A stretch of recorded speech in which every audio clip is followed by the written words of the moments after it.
कल्पना करो, आप आंख खोलते हो, आपके चारों तरफ सिर्फ पानी है।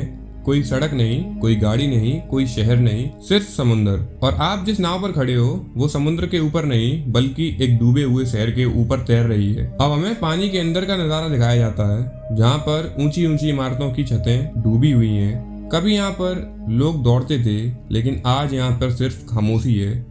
यहीं से शुरू होती है हमारी आज की कहानी में दिखाया जाता है कि 5 साल पहले वैज्ञानिकों ने चेतावनी दी थी, लेकिन किसी ने भी गंभीरता से नहीं लिया। 2 विशाल धूमकेतु धरती की तरफ बढ़ रहे थे। पहला जब टकराया तब आग के गोलों की बारिश हुई, महाद्वीप जल उठे। दूसरा जब गिरा तो पूरी पृथ्वी की परतें ही हिल गईं, समुद्र उफन पड़ा और शहर डूब गया। 80% आबादी तभी खत्म हो गई।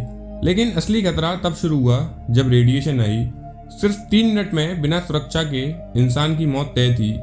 5 साल बाद भी आसमान में धूमकेतुओं के टुकड़े घूम रहे हैं, जैसे उन्होंने एक रिंग बना ली हो। जैसे मौत कभी भी दोबारा बरस सकती है। फिर भी अफवाह है कि कहीं एक ऐसी जगह है जहां आज भी सांस लेना संभव है, और वो जगह काफी सुरक्षित भी है। लोगों का मानना है कि वो ज्वालामुखी के बीच में है। यहाँ जीवन दोबारा शुरू हो सकता है।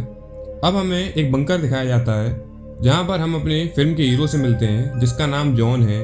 वो एक साधारण इंसान है, लेकिन हालात ने उसे योद्धा बना दिया है। उसकी पत्नी एलियंस और बेटा नाथन तीनों एक अंडरग्राउंड बंकर में रहते हैं। बाहर की दुनिया खत्म हो चुकी है, अंदर सिर्फ मशीनों की आवाज और लोगों का डर। एक दिन जॉन बाहर जाता है सप्लाई ढूंढने। समुद्र किनारे एक पुराना जंग लगा डिस्ट्रॉयर खड़ा है।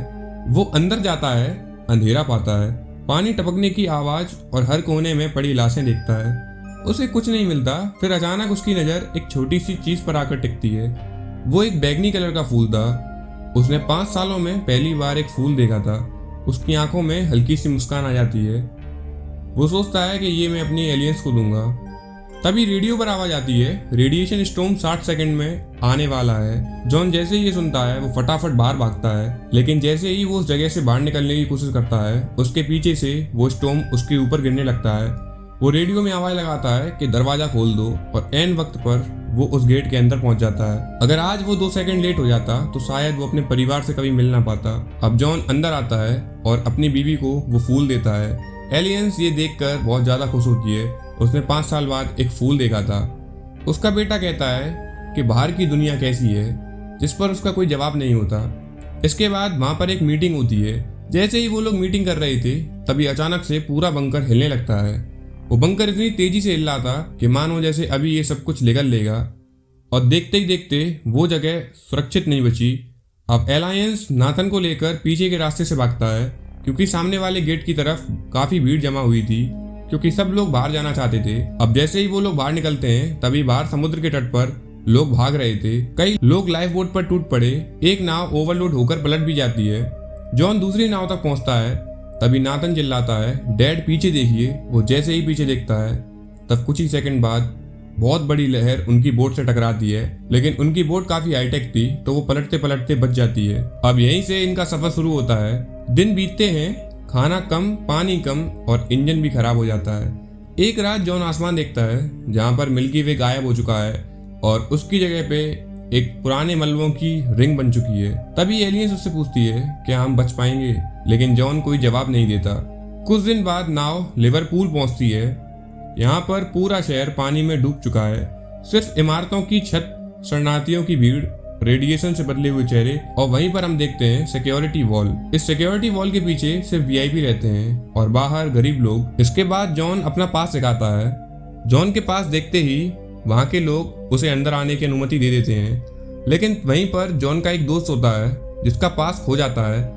वो कहता है कि मैं भी एक वीआईपी हूँ, मुझे भी अंदर लो। लेकिन वहाँ के सिक्योरिटी गार्ड उसे अंदर नहीं आने देते, जिस वजह से भीड़ भी बेकाबू हो जाती है और सब लोग अंदर जाने की कोशिश करते हैं। इस बीच वहाँ पर खड़े सिक्योरिटी गार्ड गोलियां बरसा देते हैं और अपना गेट अंदर से लॉक कर देते हैं, जिस वजह से जॉन भी बाहर रह जाता है, और एक गोली उसके दोस्त को भी लग जाती है। और तभी एक रेडिएशन स्टॉर्म भी आ जाता है। जॉन अपने परिवार को लेकर भागता है।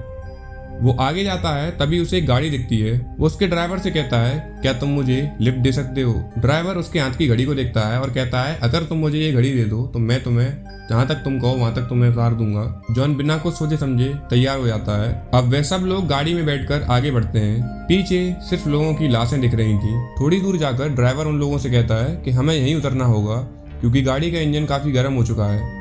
वो लोग उतरते हैं और अपने आसपास की हरियाली को देखकर खुश होते हैं। तभी जॉन की नज़र ऊपर आसमान पे जाती है। वो ये देखकर शौक में आ जाता है क्योंकि ऊपर दूसरी तबाही का मंजर था। ऊपर से धूमकेतुओं की बारिश हो रही थी। अब धरती कांप उठती है, आग धूल। वे लोग अपनी किस्मत से बच जाते हैं। अब वो मलबे में दबी हुई गाड़ी से कुछ जरूरी सामान निकालते हैं और आगे का सफर पैदल ही चालू करते हैं। रात होते ही वो एलिसन की माँ के घर पहुंच जाते हैं। पहली बार उन्हें थोड़ी शांति महसूस होती है। इसके बाद रात होते ही वो लोग सोने के लिए जाते हैं तो एलिसन को कुछ आवाज आती है जैसे कोई जोर से खांस रहा हो। जब वो बाथरूम का गेट खोलती है तो दंग रह जाती है क्योंकि वॉश बेसिन में खून पड़ा था और ये खून की उल्टी जॉन को हो रही थी। वो जॉन से पूछती है कि ये क्या हो रहा है। तब जॉन उससे कहता है कि जब मैं बंकर में था तब डॉक्टरों ने मुझसे कहा था कि तुम्हारे पास सिर्फ 6 से 8 हफ्ते ही बचे हैं। ये सुनकर एलियंस टूट जाती है।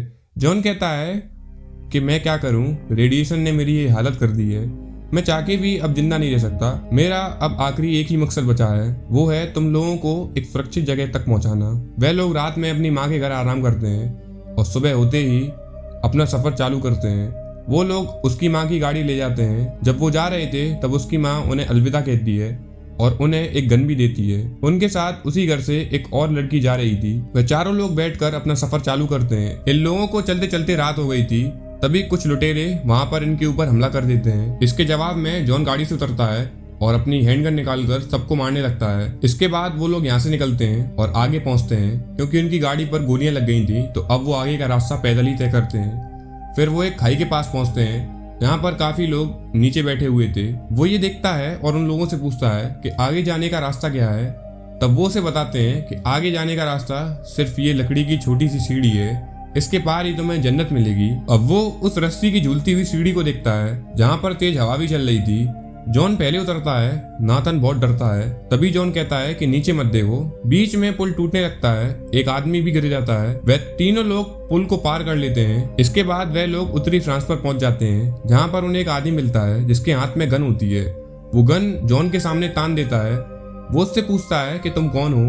तब जॉन बताता है और उसकी पूरी कहानी सुनने के बाद उस आदमी को जॉन पर दया आ जाती है क्योंकि जॉन पर अब ज्यादा समय नहीं था। उसे तो सिर्फ अपने परिवार को सुरक्षित बचाना था। ये सुनकर वो फ्रांसीसी आदमी उसकी मदद करता है और उसे एक तस्वीर देता है। वो कहता है जैसे ही तुम उस पार पहुंच जाओ तब वहां पर आर्मी को ये फोटो दिखा देना जिससे तुम्हें वहां की एंट्री मिल जाएगी। जॉन उस फोटो को अपने पास रख लेता है और अपना आगे का सफर तय करता है। वो एक जगह पर पहुंचता है जहाँ पर कई सारे लोग थे। वो वहां के मेजर से बात करता है लेकिन मेजर बताता है कि ये सर तो काफी पहले ही मर चुके हैं, अब यहाँ की देखरेख मैं ही करता हूँ। वो आदमी भी जॉन की कहानी सुनता है और उसकी मदद करने को राजी हो जाता है। अब ये सारे लोग बस में बैठते हैं। बस में बैठने के बाद जॉन की आंखों में एक चमक थी जैसे आप फाइनली वो चैन की सांस ले सकता है। लेकिन किस्मत में अभी कुछ और ही लिखा था। उनकी बस के ऊपर हमला हो जाता है। वहाँ के कुछ सैनिक फाइट लेते हैं लेकिन वो सैनिक भी मारे जाते हैं। अब बस के अंदर एक लुटेरा आ जाता है और वो गन से पहले ड्राइवर को मारता है। तभी जॉन उसके ऊपर हमला कर देता है और तेज गोली चलने की आवाज सुनाई देती है। अब बस से उतरकर जब जॉन आता है तब सब लोग खुश हो जाते हैं। उन्हें लगता है जैसे जॉन ने उस आदमी को मार दिया। लेकिन तभी जॉन अपने पेट से हाथ हटाता है। तब पता लगता है कि जॉन को गोली लग चुकी है। जॉन का बेटा ये देखकर काफी दुखी हो जाता है। अब एलियंस गाड़ी चलाती है। अब वो लोग ज्वालामुखी के पास पहुंच जाते हैं। वहां पर पहुंचते ही वह जॉन की मदद करते हैं और उसे धीरे धीरे पहाड़ी की चोटी पर पहुंचा देते हैं। पहाड़ी की चोटी के बाहर मानो जन्नत थी। वो हिस्सा इतना सुंदर लग रहा था जैसे मानो यहाँ पर कयामत अभी आई ही ना हो। जॉन ये देखकर राहत की सांस लेता है। अब जॉन वहीं लेट जाता है। वो धीरे से मुस्कुराता है और कहता है हम पहुंच गए। लेकिन तभी उसकी मुस्कुराहट गायब होने लगती है और उसकी बीवी उससे कहती है रुको, अभी मत जाओ, अभी तो तुम्हें हमारे साथ जीना है। जॉन आखिरी बार नाथन को देखता है और उससे कहता है कि अब तुम ही इस दुनिया को बेहतर बना सकते हो। और धीरे धीरे उसकी सांसें थम जाती हैं। इसी के साथ इस कहानी का एंड होता है। अगर ये कहानी पसंद आई हो तो एक लाइक और सब्सक्राइब जरूर करें। Thank you guys.